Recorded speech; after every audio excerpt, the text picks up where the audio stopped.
Welcome বন্ধুরা, আজকে আমরা ন্যাশনাল ইনকাম চ্যাপ্টারের পার্সোনাল ডিসপোজেবল ইনকাম এবং ন্যাশনাল ডিসপোজেবল ইনকাম এই বিষয়টা দেখে নেব। তার আগে আমরা পার্সোনাল ইনকাম কী এবং সেটা সম্বন্ধীয় অন্যান্য রিলেটেড কিছু পয়েন্টস আমরা অবশ্যই সেটা কভার করে নেব। তো চলো ভিডিওটা শুরু করছি আর কথা না বাড়িয়ে। পার্সোনাল ইনকাম অর্থাৎ ব্যক্তিগত ইনকাম যেমন হয়, এছাড়াও রয়েছে দেশীয় ইনকাম অর্থাৎ ন্যাশনাল ইনকাম, যেটা আমরা এই চ্যাপ্টারে দেখছি। এখানে কিছু পার্থক্য দেখে নিতে হবে যেটা পার্সোনাল ইনকাম এবং ন্যাশনাল ইনকামকে আলাদা করে।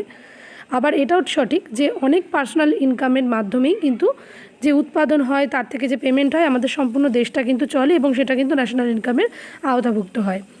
পার্সোনাল ইনকাম এবং ন্যাশনাল ইনকামের যে ডিফারেন্স যে বক্সে দেখানো হচ্ছে সেই বক্সটার মধ্যে লেখা রয়েছে, প্রথমে দেখো, personal income is the income received by, টার্মটা খেয়াল করতে হবে, received by factors of production. So it is a concept related to the receipt of income. এখানে দেখো গ্রিন করে হাইলাইট করছে। আবার ওপাশে দেখো ন্যাশনাল ইনকামে লিখছে যে জেনারেটেড বাই, ওটা রিসিভড বাই ফ্যাক্টরস আর এটা জেনারেটেড বাই ফ্যাক্টরস, এটা আমি বুঝিয়ে দেবো। আর আরেকটা গ্রিন কালারে হাইলাইট করা দেখো জেনারেশন অফ ইনকাম। অর্থাৎ এখানে এইটা একটা মেন ভাইটাল ডিফারেন্স, সেটা হচ্ছে যখন আমি একটা ফ্যাক্টরিতে যখন প্রোডাকশন হয় সেখানে ওয়ার্কার্স কাজ করে, ওয়ার্কার্সরা পেমেন্ট পায়, সেটা তাদের পার্সোনাল ইনকাম। আর টোটাল কমপ্লিটলি একটা ফ্যাক্টরি থেকে যে ইনকাম জেনারেশন হয় সেই জেনারেশনটা কিন্তু ক্যালকুলেট হবে ন্যাশনাল ইনকামের মধ্যে। তার মানে এখানে বুঝতে পারছো পার্থক্যটা কি, ওয়ার্ডের পার্থক্য। Received by factor of production অর্থাৎ যারা ওয়ার্কার্সরা পাচ্ছে সেটা পার্সোনাল ইনকামের মধ্যে পড়ছে। আবার ন্যাশনাল ইনকাম মানে টোটাল ইনকাম, মানে ওয়ার্কার্সদের কাজের মাধ্যমে যে প্রোডাকশান হচ্ছে সেই প্রোডাকশান কিন্তু ন্যাশনাল ইনকামটাকে বাড়াচ্ছে। সেই হিসেবে জেনারেটেড বাই আর ওটা রিসিভড বাই, ঠিক আছে। এটা হচ্ছে রিসিপ্ট অফ ইনকাম হচ্ছে আর ওটা হচ্ছে জেনারেশন অফ ইনকাম হচ্ছে, অর্থাৎ ইনকাম জেনারেট হচ্ছে, ঠিক আছে। এরপরে দেখো পিআই অর্থাৎ personal income includes both factor income and transfer receipt. এখানে আরেকটা জায়গায় ট্রান্সফার রিসিপ্ট আর payments are not included in national income, যেটা আমরা আগেই দেখে নিয়েছি যে ন্যাশনাল ইনকামের মধ্যে কিন্তু আগের ভিডিওতে আমি দেখিয়েছি যে ট্রান্সফার অফ পেমেন্টসটাকে ন্যাশনাল ইনকামের আওতাভুক্ত হয় না। এবার ট্রান্সফার অফ পেমেন্ট সেটা কি, সেটা দেখতে গেলে তোমাদের প্লেলিস্টে গিয়ে আগের ভিডিওটা অবশ্যই কিন্তু চেক করে নিতে হবে। সেখানে দেখতে পাবে, আমি ছোট্ট করে এখানে এইটুকুই বলবো যে ট্রান্সফার অফ পেমেন্ট সেটা কোনো ইন্ডিভিজুয়ালের ক্ষেত্রে হয়, কোনো বিশেষ ক্ষেত্রে, সেই জন্য সেটা পার্সোনাল ইনকামের আওতাভুক্ত হবে, কিন্তু সেটা কখনোই ন্যাশনাল ইনকামের মধ্যে পড়বে না। শুধুমাত্র এই ট্রান্সফার অফ পেমেন্ট নিয়ে আলাদা ভিডিও করা রয়েছে, সেটা তোমরা প্লেলিস্টে গিয়ে চেক করে নাও। থার্ড পয়েন্ট রয়েছে ইন্টারেস্ট অন ন্যাশনাল ডেপ্ট ইনক্লুডেড ইন পার্সোনাল ইনকাম, অর্থাৎ ন্যাশনাল যে ডেপ্ট সেটা ইনক্লুড থাকবে পার্সোনাল ইনকামের মধ্যে, এটা তোমাদের একদম মুখস্থ করে ফেলতে হবে, আর সেটা ন্যাশনাল ইনকামের মধ্যে হবে না, ঠিক আছে। ন্যাশনাল যে সমস্ত ধার নেওয়া হয়, ডেপ্ট মানে ধার নেওয়া হয়, তার যে ইন্টারেস্ট, ঠিক আছে, সেটা পার্সোনাল ইনকামের আওতাভুক্ত হবে, কিন্তু সেটা কখনোই ন্যাশনাল ইনকামের আওতাভুক্ত হবে না। তো এরপরে দেখো যে undistributed profit of the companies and corporate tax are not part of personal. এইখানে এই পয়েন্টটা খুব ভালো করে খেয়াল করে, এতক্ষণ দেখছিলে যে পার্সোনাল ইনকামের আওতাভুক্ত হচ্ছে ন্যাশনাল ডেপ্টের যে ইন্টারেস্ট, তারপরে তোমার যে ফ্যাক্টরি যে ইনকাম হচ্ছে সেটা পার্সোনাল ইনকামের মধ্যে পড়ছে। কিন্তু এখানে একটা জিনিস হচ্ছে যে এখানে ওয়ার্ডটা কি বলছে যে আনডিস্ট্রিবিউটেড প্রফিট মানেটা কি? এটার মানেটা হচ্ছে কোম্পানি যখন তাদের ওয়ার্কার্সকে পেমেন্ট করছে, সাপোজ একটা কোম্পানি রয়েছে, এবার তোমরা সেখানে কিছু 100 জন ওয়ার্কার্স রয়েছে, ঠিক আছে।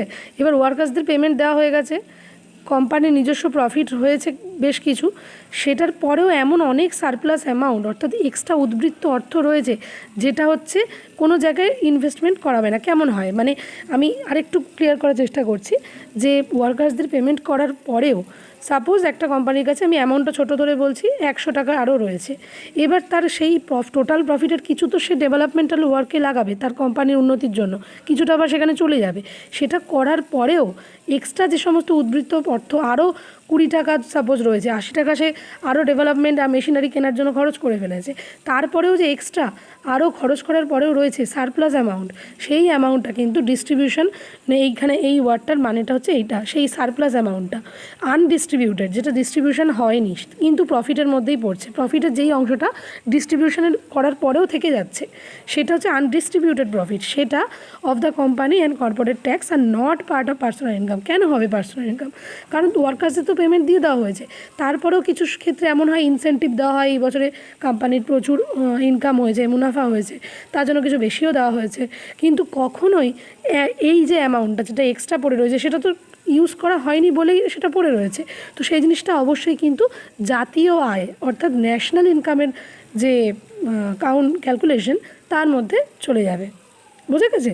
ক্লিয়ার হয়েছে তো? তো এইখানেই এই পার্থক্যতে এটাই বলা হয়েছে যে আনডিস্ট্রিবিউটেড প্রফিটটা পার্সোনাল ইনকামের আওতাভুক্ত নয়, কিন্তু সেটা ন্যাশনাল ইনকামের আওতাভুক্ত অবশ্যই হবে। ঠিক আছে, চলো নেক্সট, পার্সোনাল ডিসপোজেবল ইনকাম এবং national disposable income. Personal disposable income হচ্ছে, আমরা যদি ছোট অর্থে ধরি, আমরা ব্যক্তিগতভাবে যদি 10,000 টাকা আয় করি, তার থেকে যদি আমি ট্যাক্স দেই সরকারকে, তারপরে আমার যেই টাকাটা পড়ে থাকে যেটা দিয়ে আমি সংসার চালাবো, কারেক্ট? এই জিনিসটা ভালো করে মাথায় বসে নিতে হবে আগে। Personal disposable income that is, তারপরে আসছে হচ্ছে ন্যাশনাল ডিসপোজেবল ইনকাম। এর মধ্যে বড় সিমিলারিটি হচ্ছে, যেটা ছোটো অর্থে ভাবলে সেটাই বড় অর্থে, কিন্তু এখানে একটা পার্থক্য রয়েছে। একটা জিনিস আমরা খেয়াল করেছো নিশ্চয়ই, যে অল ডাইরেক্ট ট্যাক্সেস এখানে বলছে যে ডিডাকশান করতে হবে, অর্থাৎ তোমার 10,000 টাকার রোজগার, তার থেকে তুমি 1,000 টাকা ট্যাক্স দাও, তুমি ধরে নিলে তুমি 1,000 টাকা ট্যাক্স দাও সরকারকে। এবার তোমার থেকে সেটা বাদ দিয়ে পড়ে রইলো সেটা হচ্ছে এনপিডিআই অর্থাৎ personal disposable income. But national ইনকামের ক্ষেত্রে সেটা হবে উল্টো, তুমি যে ট্যাক্সটা দিচ্ছ সেটা কোথায় যাচ্ছে, সেটা ন্যাশনাল ইনকামে যোগ হচ্ছে। তার মানে এখানে দেখো রেশিও ইকুয়েশনটা, national income plus net indirect taxes, এই ট্যাক্সেসটা কোথা থেকে পেলো? তুমি দিলে, তাই না? পেলো, তো এটা অ্যাড হবে এখানে। দেখো এই যে অ্যাড হলো, আমরা একটা ডিসপোজেবল ইনকাম, এই কথা শব্দটা থেকে একটা জিনিস মাথা থেকে ক্লিয়ার করে নিতে হবে, যে যেটা তুমি খরচ করবে। আমরা আমাদের সংসার চালানোর জন্য খরচ করি, দেশ চালানোর জন্য খরচ করে, ঠিক আছে? পার্সোনাল ডিসপোজেবল ইনকাম হচ্ছে তোমার খরচের খাতায় যেটুকু টাকা তোমার রয়েছে, যেটা দিয়ে তুমি খরচ করতে পারবে নিজের জন্য। এবার নিজের জন্য খরচ করার জন্য দেশকে কিছু দাও, সেই ট্যাক্সটা কোথায় অ্যাড হবে? সেইটা দিয়ে তো আবার দেশের ওয়েলফেয়ার করবে। আমরা ট্যাক্স কেন দিই? যাতে আমরা ট্যাক্সটা যেটা দিই সেইটা আমাদেরই যাতে ওয়েলফেয়ারে কাজে লাগে, এটার জন্য তো আমরা ট্যাক্স দিই। তো সেই ট্যাক্সটা ন্যাশনাল ইনকামে অ্যাড হচ্ছে। একটা জিনিস মাথায় রাখতে হবে, যেটা তুমি দিচ্ছ সেটা চলে যাচ্ছে ন্যাশনাল ইনকামে, তাই তোমার থেকে মাইনাস হচ্ছে, কিন্তু ন্যাশনাল ইনকামে সেটা অ্যাড হচ্ছে। ঠিক আছে, এই জিনিসটাই একমাত্র ডেফিনেশন যেটা ক্লিয়ার করে নিতে হবে। ডিসপোজেবল ইনকাম অর্থাৎ খরচ করার জন্য যেই টাকাটা আমাদের কাছে আছে, সেটা যদি পার্সোনালের ক্ষেত্রে হয় তাহলে পার্সোনাল ডিসপোজেবল ইনকাম, সেটা যদি ন্যাশনালের ক্ষেত্রে হয় national disposable income. That is the only difference between this. আর এখানে একটা দেখো চার্টে বলেছে, এখানে বলছে দেখো, আমি পড়েই দিচ্ছি, it refers to the disposable income of the country as a whole. আর এখানে পার্সোনালের ক্ষেত্রে দিয়েছে দেখো, it is refers to the disposable income in the individual আর হাউস হোল্ড, যেটা আমি এক্ষুনি বললাম তোমাদের, যে একটা ব্যক্তিগত ক্ষেত্রে বললে সেটা পিডিআই হয়ে যাবে, আর বৃহৎ ক্ষেত্রে বলে দিলে সেটা হয়ে যাবে এনডিআই। ক্লিয়ার হয়েছে তো? এরপরে দেখো, it is the sum of total NNPFC net indirect taxes NFIA and net of current transfer from the rest of the world. অর্থাৎ national income plus indirect taxes, এটা আর কিছুই বলেনি, জাস্ট তোমার ইকুয়েশনটাকে বলেছে। ইকুয়েশনটার মানেটা কি হচ্ছে, যেটা আমি বুঝিয়ে দিলাম, এটাই ইকুয়েশন। মানে তুমি তোমার পার্সোনাল ইনকামের ক্ষেত্রে মাইনাস করবে তোমার ট্যাক্সেস, যা যা তুমি দাও, সেটা তাহলে পড়ে থাকবে পিডিআই। আর যদি ন্যাশনাল ইনকামের সঙ্গে, তখন ওই ট্যাক্সটা ঘুরে কোথায় এলো? ন্যাশনাল ইনকামের সঙ্গে যুক্ত হয়ে গেল। তো ন্যাশনাল ইনকামের সঙ্গে যোগ করে দিলে, ট্যাক্সটা যোগ করে দিলেই হয়ে যাবে সেটা এনডিআই। ঠিক আছে, তো এটা হচ্ছে একমাত্র ডিফারেন্স। আর তোমরা ভালো করে দেখে নাও ভিডিওটা। যদি কোথাও কোনো বুঝতে অসুবিধা হয়ে থাকে তোমরা অবশ্যই কিন্তু কমেন্ট বক্সে আমাকে কমেন্ট করে সেটা জানাও। আমি ডাউট ক্লিয়ারিং একটা সেশন করে আলাদা করে ভিডিও করে তোমাদের জন্য করে দেবো। আর এই ভিডিওতে এই চ্যাপ্টারের সমস্ত ভিডিও আমি পরপর আনছি, এবং সেটা একটা সিরিজের মতো করে আমি ইন্ডিয়ান ইকোনমি নিতিন সিংহানিয়া এই বলে একটা প্লেলিস্ট করা রয়েছে, সেখানে তোমরা পেয়ে যাবে সমস্ত ভিডিওগুলো পরপর। আর সেটার জন্য তোমরা অবশ্যই কিন্তু চ্যানেলটা সাবস্ক্রাইব করো, আর চ্যানেলের বেল আইকনটা অবশ্যই ক্লিক করে রাখো, যাতে আমি নতুন ভিডিও আনলে তোমাদের কাছে নোটিফিকেশান কিন্তু অবশ্যই চলে যাবে।